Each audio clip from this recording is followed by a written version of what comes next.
যেই পুরুষের কাছে ন্যাক স্ত্রী নেই সেই পৃথিবীতে ধনী হতে পারবে না। ধন সম্পদ, ধনী দরিদ্র তো কিছুটা কাউন্ট হয়। স্বর্ণ আছে এত ভরি, রূপা আছে এত ভরি, জমি আছে এত বিঘা, গাড়ি আছে এতটা, ব্যাংকে টাকা আছে এতটুকু, কোম্পানির মালিক হলো $10,000 বিলিয়ন, কোম্পানির প্রাইস 2,000 কোটি টাকা কোম্পানির প্রাইস। এভাবেই তো ধনী দরিদ্র বিল গেটস, ওই যে কি কয় এটাকে, কি আছে, আম্বানি টাম্বানি, এভাবেই তো ধনী দরিদ্র হিসাব দেয়, রাইট?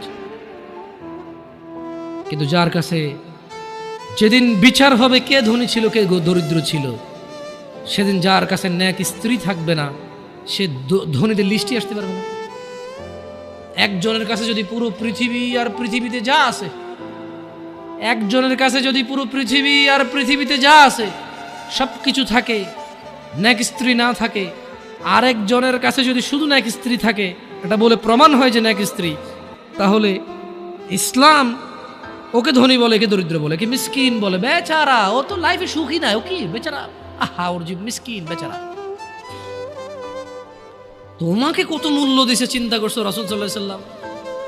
তোমাকে এটা, তুমি যা তা নও।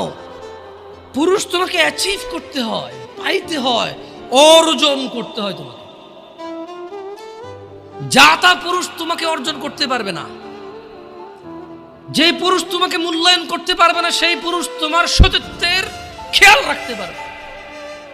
যেই পুরুষ তোমার মূল্যায়ন করতে পারবে না সেই পুরুষ তোমার সতীত্বের পরোয়া করতে পারবে না, মূল্যায়ন করতে পারবে না। এটার মর্ম, এটার ইজ্জত, এটার শান্তি সে জানবে না।